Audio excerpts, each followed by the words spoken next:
ជំរាបសួរលោកគ្រូអ្នកគ្រូសួស្តីបងប្អូនសិស្សសិស្សថ្នាក់ទី4ទាំងអស់គ្នាថ្ងៃនេះលោកគ្រូលើកយកអំណានរឿងស្មានទីទុយនិងអណ្ដើកបាទភាសាខ្មែរថ្នាក់ទី4នៅទំព័រទី65 66បាទហើយលោកគ្រូនឹងធ្វើការអានអំណានក៏ដូចជាធ្វើលំហាត់បាទដែលលំហាត់នេះមានចំនួន5កខកខងតែឥឡូវនេះកុំឲ្យខាតពេលយូរយើងចូលទៅអានអំណានទាំងអស់គ្នាអំណានរឿងស្មានទីទុយនិងអណ្ដើកចូលអានអត្ថបទរួចឆ្លើយនឹងសំណួរខាងក្រោមកាលពីព្រេងនាយមានស្មានទីទុយនិងអណ្ដើកយកគ្នាជាខ្លើថ្ងៃមួយស្មានចេញទៅរកស៊ីក៏ជាប់អន្ទាក់ព្រានទីទុយនិងអណ្ដើកបាត់ស្មានយូរពេកនាំគ្នាដើររកលុះដល់ជាយព្រៃក៏ឃើញស្មានជាប់អន្ទាក់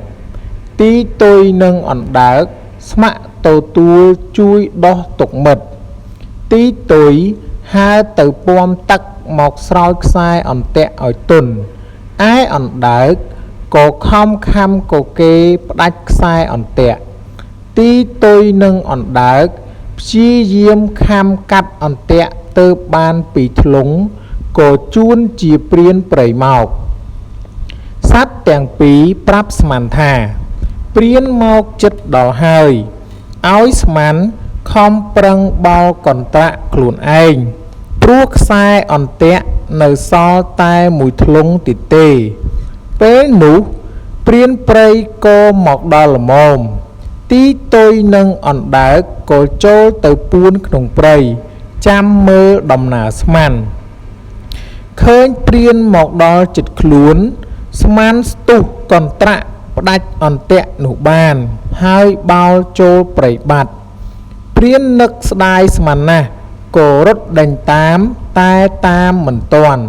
ក៏ទៅប្រទះនឹងអណ្ដើកដែលពួនទៅវិញព្រានចាប់អណ្ដើកហើយក៏វិលមកធ្វើអន្ទាក់នោះទៀតទីទុយឃើញព្រានចាប់អណ្ដើកបានក៏ប្រាប់ស្មានឲ្យខ្លែងធ្វើជាបាក់ជើងដើរទៅក្បែរព្រានព្រៃប្រើឧបាយឲ្យមាយាឲ្យព្រានព្រៃដេញឆ្លៀតពេលនោះស្មានត្រូវរត់គេចមកក្រោយខំពំអណ្ដើកបោលចូលព្រៃឲ្យរួចពីដៃព្រាមនោះស្មានដើរជិតដល់ព្រានក៏ធ្វើជាអាការៈជាបាក់ជើងម្ខាងបោលបោះតែជើង3ចំពោះមុខព្រានព្រានស្មានថាស្មានបាក់ជើងមែនក៏ចោលអណ្ដើកទៅលើគុម្ពស្បូវរត់តាមស្មានដឹងថាព្រានចោលអណ្ដើកហើយក៏រត់តែធ្វើកលបោកឲ្យព្រានដេញចេញផុតពីព្រៃស្បូវបានឱកាសល្អស្មានបោលគេចមកក្រោយខំសំទោសពំអណ្ដើកបោលផ្លោះចូលទៅក្នុងព្រៃធំទីទុយហើរនាំផ្លូវដរាបដល់ព្រៃមួយដែលផុតព្រានដើរទៅដល់សត្វទាំង3នាំគ្នារស់នៅក្នុងព្រៃជាសុខសាន្តដកស្រង់និងសម្រួលពីសៀវភៅកម្រងអត្ថបទអក្សរសិល្ប៍ថ្នាក់ទី5បោះពុម្ពឆ្នាំ1982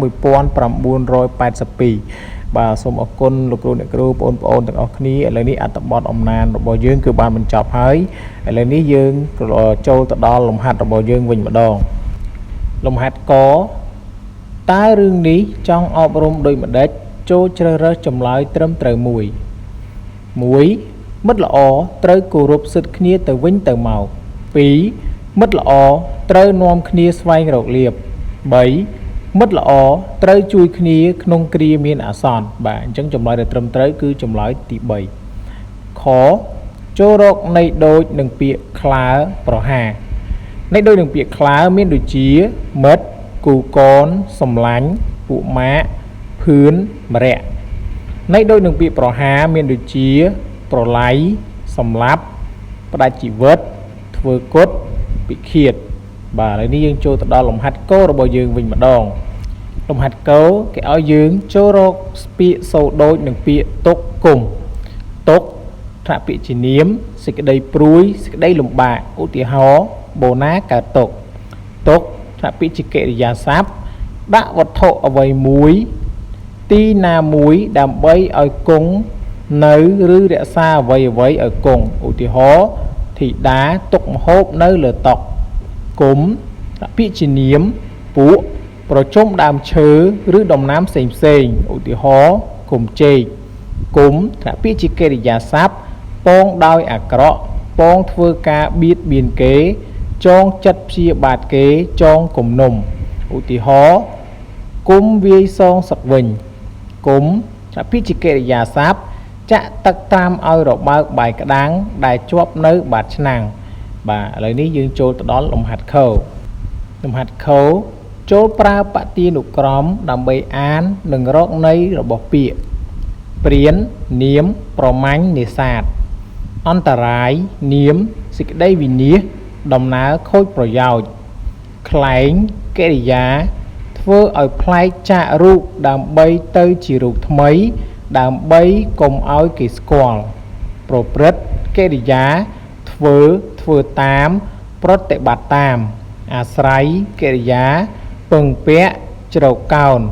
à cá niếm krương sông có rút riêng trung triấy phân phía bát bót sạp hiệp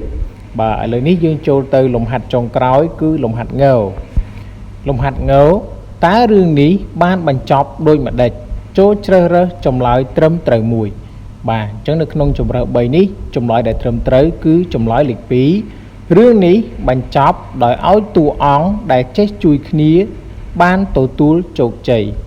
số một con lục rô nè cửu bốn sơ sa nô sơ thân ạ tị bùn tầng ọc khía đừng chúc cho mùi lục rô nâng mê rít một tò tiết ọc con sớm chung rịp lì